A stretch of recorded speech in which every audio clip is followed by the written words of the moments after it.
안녕하세요, 여러분. 나는 왜 영양제를 처방하는 의사가 되었나? 자, 우리 마이라멘치 박사님이 유전자 헬스 사이언스를 왜 설립하셨죠? 모든, 모든 사람이 고통과 질병 없는 세상을 만들고자 하는 그런 비전으로 만들었습니다. 네. 월요일날 제가 회사 소개하면서 한번 말씀드렸어요. 마이라멘치 박사님의 비전으로 설립된 유산화 헬스 사이언스. 그 비전이 세상 모든 사람들이 고통과 질병이 없기를. 마이라멘치 박사님도 가족들을 만성 퇴행성 질환으로 작별하셨거든요. 그런 것처럼 박사 여에스더도 그런 의미에서 이 책을 만들었습니다. 자, 이 책을 왜 썼을까? 이 부분은요, 사실 프롤로그에 잘 나와 있어요. 앞부분에 프롤로그와 함께 챕터 1, 2, 3, 4 그리고 Q&A로 구성이 되어 있는데요. 프롤로그를 딱 읽어보시면 왜 이 책을 썼는가를 알 수 있는데 지난 시간에 말씀 한번 들었었죠. 책을 볼 때 뭘 봐야 된다? 겉표지. 먼저 겉의 표지를 봐야 된다. 이거는 그냥 디자인되지 않습니다. 다 중요한 이야기를 해놓는 거예요. 여기 보면 영양제는 약이 아닌 식품이다. 보이시죠? 이제 이게 오늘 해야 될 어떻게 보면 주제인 거예요. 약이 아닌 식품이다. 그러면서 영양제를 잘 골라 먹고 싶은 당신에게 드리는 특별 처방전 뒷부분이거든요. 이 뒷부분에 영양제 먹기가 왠지 꺼려지나요? 꼭 먹어야 하는 영양제가 무엇인지 알고 싶나요? 내 몸 상태에 딱 맞는 영양제를 알려달라고요? 이러면서 각 챕터의 내용들을 살짝 설명을 해놨어요. 그러면서 여기서 첫 번째 장이랑 세 번째 장 이런 것들, 네 번째 장을 조금 간단하게 얘기를 해놨는데요. 그러면 저는 프롤로그에서 어떤 이야기를 해드릴 거냐. 저는 전직 간호장교였습니다. 근무하는 곳은 일반 병원이 아니라 병사들과 그리고 건장한 장교들, 부사관들로 구성된 이 군 안에서 아플 때 입원해서 치료를 받는 군 병원이라는 특수한 환경에서 제가 근무를 했어요. 그럼 주로 만나는 환자들의 연령대가 어떻게 될까요? 젊어. 주로 만나는 환자들의 연령. 네, 20대. 네, 20대가 제일 많고요. 그리고 이제 뭐 간부 분들이 입원하시면 뭐 30대도 있고 가끔 40대, 50대도 있긴 한데 제일 많이 만나는 환자가 20대예요. 그러면 이제 내과가 있고 외과가 있는데요. 내과는 약을 먹어서 치료를 하는 곳이고 외과는 수술을 하는 곳인데 저는 어떻게 이게 저한테 운이 좋았었던 것 같기도 해요. 그것 덕분에 제가 지금 현재 보건교사가 된 거기도 하거든요. 저는 주로 순환기 내과, 심장 관련된 내과, 그다음에 소화기 내과, 위장과 관련된 내과, 그리고 종양내과. 20대, 30대 분들이 군에 와서 백혈병이라던가 각종 암을 앓는 분들이 지내는 종양내과에서 근무를 했었거든요. 그분들이 20대, 30대밖에 안 됐는데 심장이 되게 안 좋았고 혈관이 안 좋았고 암에 걸렸고요. 위장이 안 좋았습니다. 그러다 보니 항상 무기력하신 분들을 만났어요. 외과는 되게 활발해요. 힘이 너무 좋으니까 다치는 거예요. 그래서 내 쪽이 아니면 사고가 아니면 대부분이 그냥 훈련하다가 아니면 축구하다가 이렇게 다쳐서 오시는 분들인데 내과는 정말 질병 있는 분들이라서 힘이 하나도 없어요. 분위기 자체가 너무 조용해요. 그런 분들이 약을 먹으면서 점점 안색이 파리해지는 걸 보이고요. 몸이 점점 말라가는 걸 저는 그 안에서 봤습니다. 그러면서 너무 우울한 분들을 만났는데 처방되는 것은 약이고요. 약 때문에 식욕이 없으면 또 처방되는 것이 영양주사였어요. 그런 분들이 밥으로 먹어서 섭취가 안 되는 영양제를 결국 주사를 통해서 준 건데요. 에스더 박사도 이 생각을 했던 것 같아요. 인체의 기능을 개선할 수 있는 가장 중요한 수단은 바로 영양이다. 에스더 박사조차도 어린 시절에 굉장히 골골했대요. 골골했고 너무 자주 아프고 맨날 피곤했고 그래서 의사가 됐을 때도 의사가 되면 나를 조금 고칠 수 있지 않을까? 내가 좀 더 활력이 넘치지 않을까라고 생각을 했는데 전문의 생활을 하면서도 너무 힘들었고 체력이 안 되니까 무기력했다고 해요. 그러면서 가정의학과 의사였고요. 기초의학을 전공을 했는데 이건 아닌 것 같아. 뭔가 새로운 게 있지 않을까라고 생각했다가 미국의 기능의학이라는 것을 공부를 하게 됩니다. 내 기관에 내 몸의 기능을 활성화시키는 거에 대한 연구를 하는 의학이에요. 그러면서 영양에 대한 것을 접하게 됩니다. 그리고 가장 중요한 게 결국은 생활 습관을 조금씩 바꾸는 게 더 훨씬 중요하구나를 느끼게 됐고요. 그러면서 이 책을 쓰게 된 겁니다. 결국 중요한 거는 바로 영양이야. 그러면서 에스더 박사도 30년 동안 지나왔었던 습관을 바꾸고 영양제를 섭취하기 시작하면서 활력을 느꼈다라고 해요. 저희가 하는 일이 그거잖아요.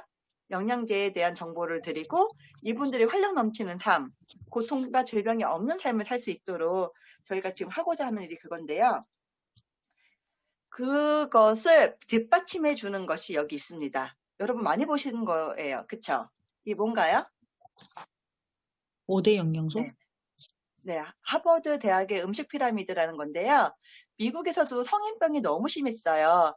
성인병이 너무 심하다 보니까 미국 사람들의 건강을 위해서 음식 피라미드를 만들어서 먼저, 원래 미국에 있는, 그 정부에서 먼저 음식 피라미드를 만들었어요. 최소한 맨 밑에 있는 거는, 맨 밑에 있는 건 최대한 많이 해야 되는 거고, 위로 올라갈수록 최소화해야 되는 거야, 라고 음식 피라미드를 만들었는데, 하버드 대학에서도 이걸 연구를 했던 거예요. 그래서 2002년도에 자체적으로 음식 피라미드를 다시 한번 1차적으로 개정을 합니다. 근데 거기에 뭐가 들어갔냐면 종합 비타민을 매일 먹어야 한다. 당연히 운동도 해야 되고 그 다음에 이제 아무래도 야채라든가 과일을 많이 먹어줘야 되고 그 중에서도 식물성 단백질을 많이 먹어줘야 되는데 고기는 최대한 적게 먹어라. 근데 그 고기 중에서도 붉은색 육류를 적게 먹어라. 이런 이야기를 하면서 매일 영양제를 많이 먹어야 돼. 이 이야기를 했거든요. 그러면서 2008년도에 다시 한번 개정을 합니다. 보니까 종합 비타민도 되게 중요한데 비타민 D도 중요하더라. 그러면서 2차 개정 때 비타민 D가 추가가 돼요. 이건 전문가들이 이야기하는 거예요. 저희가 얘기하는 게 아니죠. 종합 비타민과 비타민 D가 정말 중요해. 왜 필요한지에 대한 이야기를 챕터 1에서 22페이지에서 61페이지까지 이야기를 하는데요. 그런데 사람들이 이런 이야기를 합니다. 이미 영양 과잉 시대 아니야? 왜 영양제가 왜 필요해? 이런 이야기를 하거든요. 근데 우리는 영양제가 왜 필요한지 알죠. 우리가 영양 과잉은 어떤 부분에서 영양 과잉이에요? 대량 영양소. 많이 먹는 거. 그렇죠. 맞아요. 탄수화물, 단백질, 지방 같은 거. 더더구나 인스턴트 식품이라든가 패스트푸드를 먹으면서 지방이 많이 늘어났죠. 그것 때문에 성인병이 생기는 거고 지금 가장 큰 문제가 되는 게 사망 원인도 만성 퇴행성 질환이잖아요. 암이라든가 심혈관계 질환, 뇌혈관계 질환이잖아요. 결국은 과잉 시대에 있지만 과잉은 과잉이지만 결핍된 과잉인 거예요. 풍요 속의 빈곤인 거죠. 그러면서 영양제를 왜 먹어야 하는가? 우리 이렇게 비타민 미네랄이 부족해. 더더구나 지금 환경 오염돼 있잖아. 화학비료 사용하잖아. 그러면서 과잉 생산하고 있잖아. 하우스가 발달하다 보니 1년에 한 번 재배할 수 있는 거 1년에 2번도 3번도 재배할 수 있는 거예요. 토양이 어떻게 돼요? 우리 민정 기자님 아시죠? 네. 미네랄을 네. 고갈됐죠. 맞아요. 미네랄이 고갈이 됐죠. 그래서 이렇게 말씀하시는 분 잘못됐다는 거예요. 영양제는 영양 과잉이 아니야. 결핍이야. 결핍된 비타민과 미네랄 꼭 먹어줘야 돼. 뭐 하기 위해서? 세포 기능을 활성화시키기 위해서 내 기관을 제대로 사용할 수 있도록. 이거는 제가 화요일 날 리셋 프로그램 잠시 말씀드렸던 거하고 또 일맥상통해요. 정말 신기하더라고요. 그러면서 식품으로 먹는 게 최고야 하는 사람들에게 이런 얘기를 했어요. 아까 전에 이야기한 것처럼 화학비료 사용하고 너무나 많이 과잉해서 생산을 하다 보니까 예전에 1950년대 사과 한 개와 지금 현재 사과에 25개가 영양 성분이 같다라고 하거든요. 영양분이 그 정도로 같은데 식품으로 사과 25개 드시겠어요? 못 먹죠. 배 터집니다. 그러면서 당은 더 들어오죠. 그렇기 때문에 그냥 식품으로 먹는 게 아니라 영양제로 먹어야 돼. 그러면서 또 부작용이 있다라고 생각하는 사람들이 있어요. 영양제를 어떻게 만들었을까요? 먹기 좋게 캡슐로, 알약으로 지금 만들었잖아요. 그러다 보니까 보기만 해도 사람들이 이거 약 아니야? 야, 무슨 약을 이렇게 많이 먹어? 특히 저희 리셋하면서 영양제를 먹는 거 보면 사람들 반응이 그렇죠. 뭘 이렇게 많이 먹어? 그렇죠.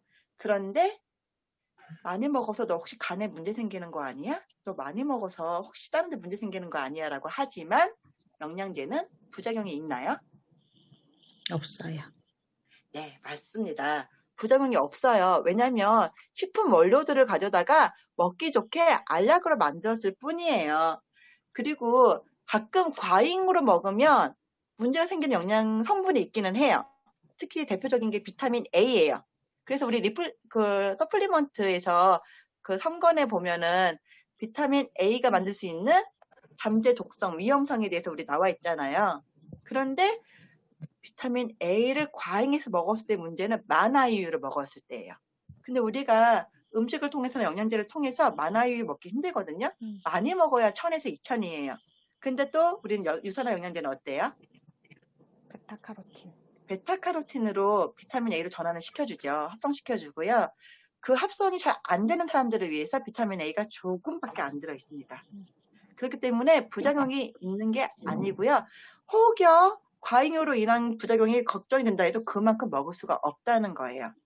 그리고 네 번째, 효과가 없다는 주장을 하는 거에 대해서 여 에스더 박사가 조목조목 따져놨습니다. 영양제 먹고 효과는 없던데? 혹시 이런 이야기 들어보셨어요? 네. 들어보신 분 있으시죠? 그런 분들 한번 물어보세요. 영양제, 어떤 영양제를 어느 기간 동안 드셨냐고 물어보세요. 보통은 한두 번 먹고 아니면 한 달 정도 먹고서 별로 난 효과를 모르겠어. 이러시는 분들이 많아요. 근데 우리가 살아오면서 저만 해도 지금 44살이니까 44년 살았잖아요. 뭐 영양제를 먹게 된 거는 30살 때부터긴 한데 저는 좀 빨리 먹은 편이죠. 근데 보통 사람들 30살, 40살까지 아프지 않으니까 영양제를 안 챙깁니다. 그럼 거의 3, 40년의 습관이 어떻게 되겠어요? 결국 질병을 부를 때까지 그대로 쭉 가고 있다가 어느 날 갑자기 나 몸이 안 좋으네? 영양제를 먹어야겠네? 이게 한두 달 만에 해결이 될까요? 아니요. 그쵸, 안 되죠. 네. 효과가 없다는 분들한테는 그 말씀을 해주셔야 됩니다. 우리 몸에서 비타민, 미네랄이 영양제가 우리 세포 기능을 활성화시키는 데 가는데 걸리는 기간이 있어요. 사람마다 그것도 또 틀려. 체질에 따라서 또 틀려. 그러니까 어떻게 해야 돼? 최소한 6개월에서 1년. 그렇게 먹어줘야 돼. 근데 저 같은 경우에 지금 2014년도부터 먹었거든요. 근데 우리 스폰서님들 보세요. 8년 이상, 10년 이상 드셨던 분들 문 닫아주세요. 네, 그렇게 드셨던 분들 보면은 점점 젊어지고 점점 좀 노화 없이 얼굴이 반짝반짝 빛나는 거 보시잖아요. 네. 이렇게 또 건강해지죠. 활력이 넘치죠. 영양제를 1년 이상, 2년 이상, 3년 이상 꾸준히 오래 먹을수록 효과가 있다는 거죠. 이 얘기는 제 이야기가 아니고요. 바로 이 책에 나와 있는 내용을 말씀드리는 거예요. 이 챕터 1에 있는 부분이고요. 그러면서 5번에 영양제 섭취는 자연스럽지 않다? 이 이야기는 약간 3번하고 관련이 있어요. 그 알약의 모양으로 생겨 있고 캡슐의 모양으로 생겨 있다 보니까 그 부분에 부담스러우신 분들이 있어요. 내가 왠지 약을 먹는 것 같아. 좀 정서적인 거부감이라고 할까요? 그런 부분이 있는데 그런데 결국은 내가 식품으로 필요한 만큼의 다량의 영양소 섭취를 하기에는 요즘은 식품 가격도 비싸다는 것과 화학 비료를 사용하고요. 수은 같은 것이 또 바닷물 같은 경우 보면 중금속의 위험이 있잖아요. 생선 같은 경우에. 네, 그렇기 때문에 결국은 내가 원하는 영양 성분을 먹으려고 식품을 먹었다가 원하지 않는 부분까지도 내 몸에 들어온다는 거죠. 그럴 것 같으면 내가 과일이 비타민C 많은 거 알아. 근데 과일 많이 먹으면 또 뭐가 많이 늘어나요? 당분. 당, 그쵸. 당이 많이 늘어나요. 과일도 탄수화물이거든요. 내가 원하지 않는데 비타민을 얻으려다가 당까지 얻어요. 우유 칼슘 들어있습니다. 근데 우유를 먹다 보면 칼슘만 있는 게 아니에요. 거기도 지방도 많아요. 그러다 보니까 내가 필요한 이 부분에 대해서 좀 결핍된 부분에 대해서 조금씩 필요한 부분만 먹어주겠어 라고 했을 때 오히려 식품으로 먹을 때보다 부족한 부분을 채우기가 더 쉽다는 거죠. 간편하게. 이 이야기 꼭 읽어보세요. 그러면 주변의 영양제에 대해서 조금 이렇게 잘못된 주장을 하시는 분들께 설명해 주시는 게 좋아요. 이거는 저희가 하는 사업이 뭐예요? 결국 사람들에게 건강을 주고자 하는 거잖아요. 건강을 위한 정보를 주는 거죠. 그래서 왜 영양제를 먹어야 하는지가 가장 기본으로 여러분이 알으셔야 되는 부분인 것 같아요. 또 내 건강을 챙기기 위해서도 알아야 되는 부분이고요. 제가 보건교사 같은 이유도 그겁니다. 20대, 30대인 젊은 사람들이 너무 많으니 아픈 걸 봤어요. 20대, 30대인 분들이 암으로 돌아가시는 걸 옆에서 봤습니다. 그러면서 저는 생각한 게 그거였어요. 이분들이 물론 유전적인 부분도 있겠지만 조금만 더 10대에 어릴 때부터 건강한 생활을 해왔다고 하면, 건강한 습관을 조금만 잡아줬다고 하면 이렇게 아프지 않았을 텐데. 그래서 저는 어린 친구들이 더 크기 전에 건강한 생활 습관을 잡았으면 좋겠다는 생각으로 교육의 힘을 믿었기 때문에 보건교사가 됐던 거거든요. 그래서 저는 이 책을 여러분이 꼭 읽어봤으면 좋겠고요. 특히 엄마들에게 영양제에 대해서 꼭 먹어라가 아니어도 내 아이들의 건강, 그리고 엄마 아빠가 건강해야 아이들이 행복하잖아요. 그래서 엄마 아빠의 건강을 위해서 읽어보는 책으로도 쉽게 읽히거든요. 그래서 추천은 해주셨으면 좋겠어요. 옆에 사시는 이웃들과 지인들과 함께 나눠서 읽으셨으면 좋겠고요.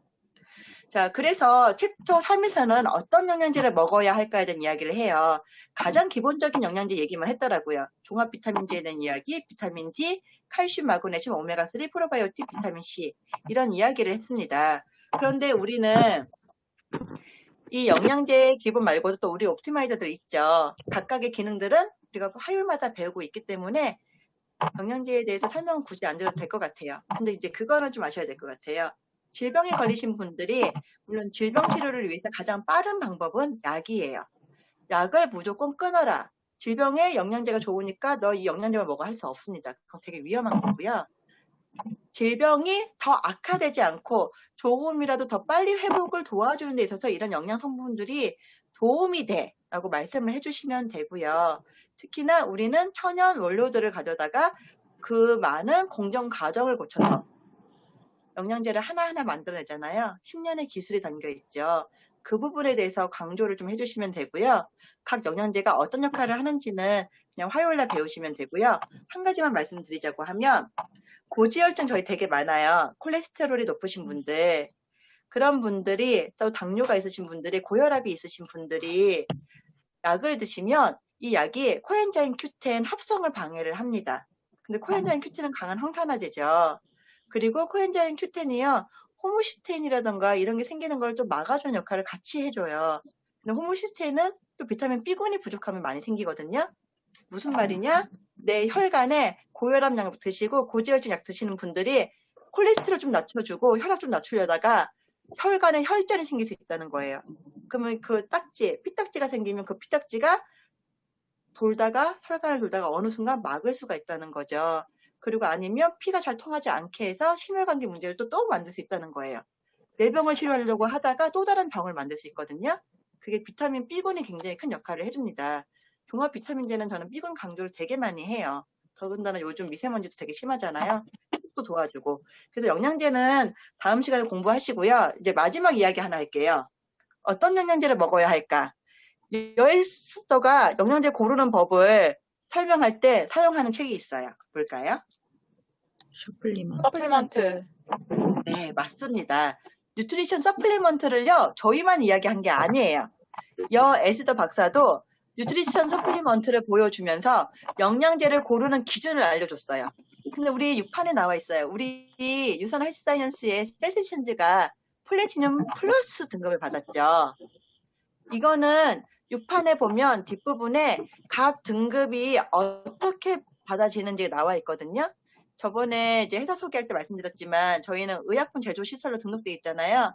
그리고 식품에서도 그냥 식품 GMP가 아니고 의약품 GMP를 저희가 준수하고 있다고 말씀을 드렸잖아요. 그냥 식품만 준수해도 어느 정도 등급은 받습니다. 근데 저희는 식품뿐만 아니라 의약품의 GMP를 준수하고 있고 의약품 제조 시설을 가지고 있고 물론 당연히 뭐 도핑 테스트라던가 이런 거에 안전하고 그러면서 제조 시설을 계속적으로 TGA라던가 FDA 그런 거에서 계속 GMP 인증을 받고 있죠. 거기다가 의약품을 연구할 수 있는 연구기관으로까지 등록이 돼 있거든요. 그게 다 맞아 떨어져야지만 플래티늄 플러스 등급을 받을 수 있어요. 어떤 영양제 먹어야 돼? 사람들한테 책 소개해 주시고요. 야, 이거 보면은 영양제를 왜 먹어야 되는지 아는데, 그런데 어떤 영양제를 골라야 되는지 궁금하다고 하면, 이거는 뉴트리션 서플리먼트 봐. 이것도 여에스더 박사가 이것도 추천해 준 건데, 거기 보면은 우리 유선아가 플래티넘 플러스 등급 받았거든? 이런 기준으로 이거 자랑스럽게 말씀하실 수 있어요. 네. 이 책은 여러분이 꼭 한번 꼭 보셔야 되고요. 자, 마지막으로 영양제를 먹는 사람들은 어떤 사람들일까? 보통 소득과 교육 수준이 높은 사람이 많이 먹는다고 하고요. 술과 담배를 적게 하는 사람이 많이 먹는다고 하고, 운동을 많이 하고 적정 체중을 유지하려는 사람들이 많이 먹는데요. 결국은 평소에 건강에 관심이 많은 사람, 잘 관리하는 사람이 오히려 더 잘 먹는다는 거죠. 근데 이제는 코로나19로 인해서 사람들이 면역력이 떨어질까 봐 겁을 내요. 내 몸이 되게 소중하다는 걸 느끼고 건강이 되게 중요하다는 걸 느꼈거든요. 그래서 주변에 영양제 드시는 분들 꽤 많으실 겁니다. 그리고 특히나 이런 분들 아니고 안 먹는 분들이라고 하면 저희는 모든 사람들이 건강할 수 있도록 정보를 전달해야 되잖아요. 그래서 꼭 영양제 정보 많이 주변에 전달해 주시고요. 그리고 건강 관리를 통해서 저희도 건강한 노후를 맞이를 했으면 좋겠습니다. 자, 여기까지입니다. 감사합니다. 네. 감사합니다. 좀 너무 빨리